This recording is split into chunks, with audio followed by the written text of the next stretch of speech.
volume between two solids. The volume of the solid generated by the revolution about the x-axis of the arc bounded by the curve y is equals to fx and y is equals to phi of x, and the ordinates x is equals to a, x is equals to b, is equals to integral b to a pi y1 square minus y2 square. y1 is your first curve, y2 is your second curve, where y1 y of the upper curve and y2 that of the lower curve. ठीक है, तो आपका जो volume होगा, जो solid बनेगा, generate होगा, हम क्या कर रहे हैं, रिवॉल्यूशन हम कर रहे हैं about the x axis of the arc bounded by the curve, these two curves. ठीक है, तो उसका फॉर्मूला ये होता है. इसको हम लोग एक न्यूमेरिकल के थ्रू समझेंगे कि क्या होता है, किस टाइप का होता है, उसको हम कैसे सॉल्व करेंगे. So the question is given, find the volume of the solid of revolution obtained by rotating the area included between the curve, these two curve about the x-axis. तो एक तो आपको दो कर्व दिए हैं, इनका आपको बिटवीन इसका जो एरिया होगा उसको जब आपने रिवॉल्व किया अबाउट दी एक्स एक्सेस, उसका वॉल्यूम आपको फाइंड करना है. ठीक है, तो सबसे पहले तो हम लोग इनको डायग्राम बना लेते हैं दोनों कर्व का. तो जो पहला कर्व होगा वो तो this your first curve is symmetrical about the x-axis and the second curve is symmetrical about the y-axis. तो symmetrical about the x-axis ये जो वाला कर्व है ये इस टाइप का होता है. हम लोग ट्रेसिंग ऑफ कर्व में ऐसा स्टाइल का बना चुके हैं. This is symmetrical about the y-axis. तो ये वाला जो कर्व होता है ये ऐसा होता है, दिस एंड दिस. तो ये जो कर्व होगा सेम ये इधर जाता है, तो ये वाला जो कर्व होगा ये यहाँ मिलेगा. ठीक है, तो इंटरसेक्ट यहाँ पर होगा, इसको हम लोग पॉइंट दे देते हैं. जैसे हमने ले लिया ओ बी, ये बी कर्व है, ये सी कर्व है. ठीक है, ये this is your A point. अब हम इसका पॉइंट ऑफ इंटरसेक्शन निकाल लेते हैं. एक हमें कर्व दे रखा है x square is equals to y cube, है ना, और which is equals to y square की पावर 3/2, है ना. 3/2 कर दूंगी तो एक्स 3/2 हो जाएगा. ठीक है, which is equals to x cube की power 3/2 which is equals to x to the power 9/2. तो x square into 1 minus x to the power 5/2 is equals to 0. This implies x is equals to 0 and 1. ठीक है, simply आपको इन दोनों equation को solve करके x और y की value निकालनी है. ठीक है, when x is equals to 0, y is equals to 0. when x is equals to 1, y is also equals to 1. किसी भी दोनों में से किसी भी इक्वेशन में देख लीजिए, तो यही मिलेगा आपको. ठीक है, चलिए नेक्स्ट करते हैं हम लोग. अब ये तो निकला है आपके पॉइंट ऑफ इंटरसेक्शन. तो पॉइंट ऑफ इंटरसेक्शन हम शो कर देते हैं. कहाँ था हमारा ये वाला पॉइंट, ये पॉइंट आ गया हमारा 1,1. ठीक है, तो जो रिक्वायर्ड आपका वॉल्यूम होगा that will be equal to pi 0 to 1 ही होगी आपकी. यहाँ से 0 और 1 के बीच में 0 to 1 ही होगी. और y1 square minus y2 square dx. ठीक है, y1 जो है वो आपका अपर कर्व है और y2 आपका लोअर कर्व है ना. तो अपर कर्व हमारा कौन सा है, 0 to 1. अपर कर्व हमारा ये वाला है. ये वाला कौन सा था जो सिमेट्रिकल अबाउट कौन था आपका, y एक्सिस, यानी ये वाला कर्व, है ना. तो यहाँ से y1 स्क्वायर की वैल्यू कितनी आ जाएगी, y1 की वैल्यू तो हो जाएगी 2/3, y स्क्वायर की 4/3. समझे आप. देखो y square is equals to x square is equals to y cube है, तो y बराबर x की पावर 2/3 हो जाएगी. y square is equals to x की पावर 4/3. तो पहला तो आ गया x to the power 4/3 minus second curve है हमारा ये वाला. यहाँ से तो y स्क्वायर सीधे सीधे आपकी वैल्यू आ रही है x क्यूब dx, है ना. अब आप इसको इंटीग्रेट कर दो. 4/3 + 1, 4/3 प्लस 1 इज 7/3। तो ये आ गया आपका पाई 7/3 यानी 3/7 x to the power 7/3 minus x cube यानी x to the power 4/4 0 to 1। तो 1 ही वैल्यू रखेंगे तो 3/7 माइनस 1/4। तो ये आप एलसीएम लोगे तो 28 आ जाएगा। तो 3 4 ज़ा 3 7 ज़ा 21 माइनस 7। तो ये आएगा ना 3 4 ज़ा 12 minus 7 that will be equal to 5। तो ये आ जाएगा 5π/28। This is the answer of this question. Next topic is surface of the solid of revolution. इसमें नंबर 1 है हमारा surface formula for Cartesian equation. The curved surface of the solid generated by the revolution about the x-axis of the boundary of the curve y is equals to fx.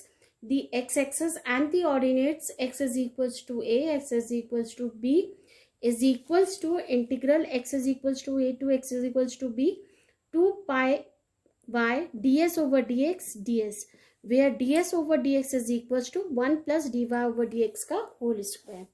तो ये formula होता है हमारा surface का Cartesian equation पर जब उसको revolve किया जाता है अबाउट दी एक्स एक्सिस, और वो आपका जो होता है वो बाउंडेड होता है कर्व वाई एक्सिस से, y is equal to f of x से और एक्स एक्सिस से। ठीक है, तो इसको हम समझते हैं with the help of one numerical.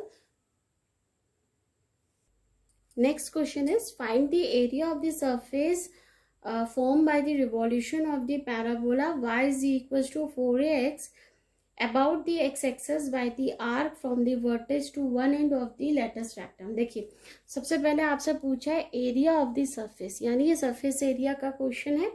आपको y is equals to 4ax दे रखा है, यानी y is equals to f of x वाला कर दे रखा है, और ये हमारे को किसके अबाउट द एक्स एक्सिस है ना, और लैटिस रेक्टम भी इसकी एक्स एक्सिस पर ही होती है। जैसे हमारा अगर ये पैराबोला हो y square is equal to 4ax ऐसे ही होगा ना अबाउट एक्स एक्सिस, तो लैटिस रेक्टम तो यही होगी a,0 दिस इज a,2a। ठीक है, तो यही होगी आपकी, है ना। तो आप जो होगे सबसे पहले तो हम लोग इसको क्वेश्चन को सॉल्व करने के लिए पहले वैल्यू निकालते हैं। हमें क्या गिवन है 2y dy over dx is equals to 4a, और dy over dx की वैल्यू हमारे को कितनी मिल गई 2a/y, ये मिल गई 2a/y। ठीक है ना, इसी से मिली है। देखिए अगर नहीं समझ में आ रहा तो देखो y square is equals to 4ax है, इसको डिफाइन करिए दोनों side with respect to x, तो ये आ जाएगा 2y dy 4a dx, इसको इधर रख दो dy over dx, ये कट गया आपका, तो ये आ गया 2a/y। तो dy over dx की वैल्यू तो निकल आई आपकी 2a/y। ठीक है, अब ds over dx ये वैल्यू होती है हमारी 1 प्लस dy over dx का होल स्क्वायर, तो यानी अंडर रूट 1 प्लस 2a/y का होल स्क्वायर, तो ये आ जाएगा आपका 1 प्लस 4a² स्क्वायर, है ना। y स्क्वायर की वैल्यू कितनी दे रखी है 4x, तो 4a² 4a और 4a कट गया, तो ये आ गई 1 प्लस a/x, एलसीएम ले लें तो ये आ गया x प्लस a/x। ठीक है, ये आ गई हमारी value ds over dx। Now for the arc from the vertex o, इसको l मान लें। ठीक है, तो for the arc from the vertex o to l the end of the lattice rectum कहाँ से कहाँ वेरी कर रही है 0 से a पर। देखिए 0 से a पर, तो जो आपका रिक्वायर्ड सरफेस होगा that will be equal to 0 to a 2 pi y ds over dx dx। तो ये वैल्यू हो जाएगी 0 to a 2 पाई, y की वैल्यू कितनी हो जाएगी यहाँ से √4ax, ds ओवर dx की वैल्यू हो गई √x plus a upon x dx। तो ये √x और √x तो कैंसिल आउट हो जाएंगे, ये वाला और ये वाला, और ये बाहर आ जाएगा, है ना।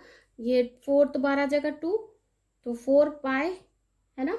√a तो बाहर आ गया, √x से √x कट गया, 0 to a x plus a की पावर 1/2 dx। तो इंटीग्रेट किया तो ये वैल्यू आ गई आपकी x प्लस a की पावर 3/2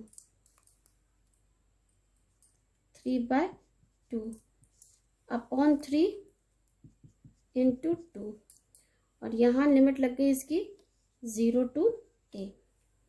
ठीक है, तो जब आपने अपर लिमिट लगाई a, तो a प्लस a की पावर 3/2 यानी 2a की पावर 3/2, है ना। और जब 0 लगाई तो a की पावर 3/2, यही वैल्यू होगी। तो ये आ जाएगा आपका, सॉल्व करेंगे तो कितना आ गया, ये तो आ गया 8 पाई √a/3, यहाँ लगाया हमने तो ये आ जाएगा 2a की पावर 3/2 माइनस 0 लगाया तो a की पावर 3/2। आप a की पावर 3/2 बाहर भी ले सकते हो और भी सॉल्व कर सकते हो further. So this will be the answer. Next is surface, second one is surface formula for parametric equation. The curved surface of the solid generated by the revolution about the x-axis of the area bounded by these two curves, and x-axis is this, where ds over dt is this। वहाँ 1 plus dy over dx का whole square था, यहाँ दोनों का dx over dt का whole square plus dy over dt का whole square, जहाँ x और y जो होंगे वो आपको किसी एक थर्ड अदर फंक्शन के फॉर्म में गिवन होंगे। ठीक है, now let us do one numerical based on this. देखिए क्वेश्चन दे रखा आपको, find the surface area of the solid generated by revolving the cycloid x is equals to this and y is equals to z about the x axis. देखिए surface area दे रखा है तो आपको सरफेस एरिया फाइंड करना है। ये आपको x और y एक अदर फंक्शन थीटा के फॉर्म में गिवन है, यानी हम लोग पैरामीट्रिक वाला जो फॉर्मूला है वो इस पर अप्लाई करेंगे। फिर से मैं इसका वो बता देती हूँ डायग्राम, इसमें हमने वॉल्यूम वाले में भी इसका बनाया था। ये ऐसे जा रहा था आपका, है ना, और यहाँ पर हम लगा देते थे थीटा इज इक्वल्स टू पाई हो जाता था वैल्यू, है ना, और यहाँ थीटा इक्वल टू 0 होता है, यहाँ थीटा इक्वल टू 2 पाई होता है। ये इसका डायग्राम था। ठीक है, तो आप देखोगे इसमें इक्वेशन जो आपको दे रखी है साइक्लॉइड की, ये दे रखी है, और जो साइक्लॉइड होता है ये सिमेट्रिकल होता है about the line through the point O, through the point, ये अगर हम ले लिया O is equals to pi, इसके अबाउट ये सिमेट्रिकल होता है, थीटा इक्वल टू पाई के अबाउट। ठीक है, for the first half of the cycloid theta varies from 0 to पाई। ठीक है, अब x की वैल्यू हमें दे रखी है a theta minus sine theta, तो dx ओवर डी थीटा की वैल्यू हमें कितनी मिल गई यहाँ से, a 1 minus cos theta. y की वैल्यू दे रखी है a 1 माइनस कॉस थीटा, तो यहाँ से dy ओवर डी थीटा की वैल्यू मिल गई हमें a साइन थीटा। ठीक है, तो अब ds ओवर डी थीटा की वैल्यू क्या हो जाएगी, dx ओवर डी थीटा का whole square plus dy over d theta का होल स्क्वायर, यानी under root a 1 minus cos theta का होल स्क्वायर, ये a स्क्वायर हो गया, plus a square sine square theta. ठीक है, तो ये वैल्यू हो गई आपकी a square minus a square cos square theta plus a square sine square theta. a तो हम पूरा बाहर ले सकते हैं, a है ना, ये हो जाएगा आपका 1 minus cos square theta plus sign square theta, और आप अगर माइनस इसमें से कॉमन ले लीजिए तो ये आ जाता है 1 minus cos square theta minus sine square theta. अच्छा, इसका होल स्क्वायर था, सॉरी इसका होल स्क्वायर था ना, तो ये तो हो जाएगा a square minus a square cos square theta minus 2ab भी होगा इसमें, है ना, तो 2a square cos theta 2ab होगा ना, तो 2ab में तो यही आ जाएगा माइनस 2 कॉस थीटा, लेकिन ए स्क्वायर का मल्टीप्लाई हुआ तो ये आ गया प्लस ए स्क्वायर साइन स्क्वायर थीटा। ठीक है, अब देखो ए स्क्वायर आप बाहर कर दो तो ये हो जाएगा a square plus A square, ये ए स्क्वायर प्लस ए स्क्वायर होगा, है ना, तो ये तो आपका 1 हो जाएगा, है ना, तो 1 plus 1 is 2 minus 2a square cos theta 2 cos theta, तो कॉमन ले लें तो ये आ जाएगा 1 माइनस कॉस थीटा, ये तो मैंने बाहर निकाल लिया, तो ये तो वैल्यू आ गई हमारी ds ओवर डी थीटा की। 1 माइनस कॉस थीटा को हम और कैसे लिख सकते हैं, ये ऐसे लिख सकते हैं साइन थीटा बाय 2, क्यों, क्योंकि cos 2 theta is equal to होता है 1 माइनस 2 साइन स्क्वायर थीटा, है ना, तो अगर मैं इसको थीटा ले लूं इसको कितना हो जाएगा, थीटा बाय 2 हो जाएगा, तो 1 माइनस कॉस थीटा, है ना, ये उधर चाहे ये इधर आए, तो 1 minus cos theta is equal to 2 sine square theta by 2 आएगा, है ना, तो मैंने 2 यहाँ रखा तो 2 इंटू 2 4 हो गया, अंडर रूट 4 इज 2, तो 2a और ये साइन स्क्वायर थीटा बाय का अंडर रूट साइन थीटा, तो ये आ जाएगा साइन थीटा बाय 2। तो ये वैल्यू तो निकल आई हमारी ds ओवर डी थीटा की। अब जो रिक्वायर्ड सरफेस होगा, जैसे हमारा रिक्वायर्ड वॉल्यूम जो था वो ट्वाइस हुआ था, उसी तरीके से हमारा रिक्वायर्ड सरफेस भी ट्वाइस करके आएगा, तो रिक्वायर्ड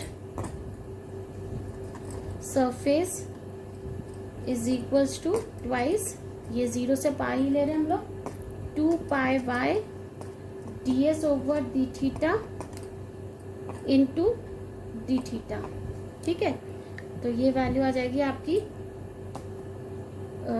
इसको बाहर ले लिया 4 पाई 0 टू पाई, y की वैल्यू हमने रख दी a 1 minus cos theta, ds over d theta की वैल्यू रख दी 2a sine theta by 2 d theta.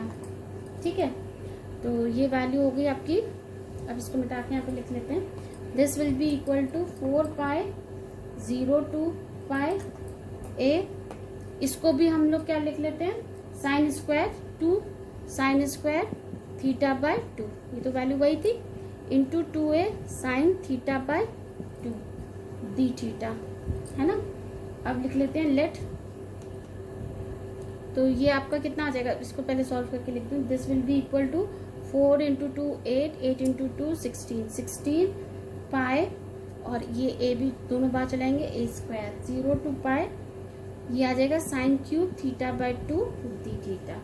अब हम ले लेंगे let theta by 2 is equals to t, तो d theta is equals to 2 d t, और जब when theta is equals to 0 t is equals to 0, when theta is equals to pi, t is equals to pi by 2, तो ये value आ जाएगी आपकी 16 pi a square 0 to pi by 2 sine cube t d 2 dt, तो 2 को मैं यहाँ कर देती हूँ तो यहाँ 32 आ जाएगा, 32 dt। ठीक है, ये वैल्यू आ गई, तो ये वैल्यू आ जाएगी आपके सीधे सीधे 32 पाई a square 3 minus 1 is 2 upon n यानी 3, और क्योंकि वो है तो लास्ट वैल्यू आपकी कितनी आ जाएगी, बस ये रहेगी, which will be equal to 64 pi a square by 3, this will be the answer. ये वो है 0 से pi by 2 sine n theta d theta का फॉर्मूला लगाया है जब एन ऑड होता है। ठीक है, तो वो n माइनस 1 अपॉन एन उस टाइप से होता है, तो ये वैल्यू जाती है आपकी पाई बाय 2 तक नहीं जाती है, ये इसी में डिक्रीज होती है, तो वो वाला फॉर्मूला हमने लगाया, तो उससे ये सॉल्व हुआ, ये आंसर आया आपका। So this will be the answer of this question. Last one is surface formula for polar equation. This is the last topic of this unit. The curved surface of the solid generated by the revolution above the initial line of the area bounded by the curve r equal to f of theta and the radii vector theta equal to alpha, theta equal to beta is theta equal to alpha to beta 2 pi y ds over d theta, where ds over d theta equal to r square plus dr over d theta का whole square and y is equals to r sin theta. तो ये जो आपका surface formula होगा ये हम तब apply करेंगे when we have given the polar equation. In the question it is given in the form of polar equation, then only we will apply this formula. Now let us do the one numerical in which this formula we can apply. Question is that find the area of the surface of revolution formed by revolving the curve r is equals to 2a cos theta above the initial line। देखिए area of the surface यानी surface area का है, r is equals to f of theta के form में हमें question given है। ठीक है, तो हमारा जो कर्व है वो है r is equals to 2a cos theta. r is equals to 2a cos theta आपका ये सर्किल बनता है ऐसा। ठीक है, और ये जो वैल्यू होती है यहाँ होती है theta is equals to pi by 2। ये अगर हमारा है ये थीटा एंगल हो गया, this is the value 2a, अगर हम 0 से a बना ले, और यहाँ होता है हमारा थीटा इज इक्वल्स टू 0। यहाँ अगर हम कोई p पॉइंट मान ले r और थीटा। ठीक है, तो ये तो हमारा सर्किल बन गया। ठीक है, now this r is equals to 2a cos theta represent a circle passing through the pole and the initial line passes through the center of the circle. Now अब हम यहाँ से dr over d थीटा निकालें तो उसकी value होगी हमारी -2a sin theta. तो ds over d थीटा की वैल्यू हो जाएगी हमारी √r² plus dr over d theta का होल स्क्वायर। तो that will be equal to r² यानी 4a² cos square theta, dr over d theta का स्क्वायर यानी 4a² sign square theta. 4a square ले लेंगे तो cos square theta plus sign square theta 1 होता है, तो इसकी वैल्यू आ जाएगी 2a। सिंपल है ना। तो जो आपका रिक्वायर्ड सरफेस आएगा that will be equal to 0 to pi by 2 2 pi y ds over d theta where y is equals to क्या होता है हमारा r साइन थीटा। ठीक है, तो इसकी वैल्यू हो जाएगी हमारी 2 पाई, मतलब ये यहाँ से स्टार्ट होता है ना बच्चों, इसलिए हमने 0 से पाई बाय 2 लिया है। ठीक है, ये हो जाएगा 2 पाई 0 to पाई बाय 2, और y की वैल्यू तो हम यही लिख देंगे r साइन थीटा। ठीक है, ds ओवर डी थीटा की वैल्यू 2a थी, डी थीटा तो बाहर लिख लीजिए क्या क्या आ गया, 2a और बाहर आ गया, तो ये हो गया 4a पाई 0 से पाई बाय 2, और यहाँ आ जाएगा आपका साइन थीटा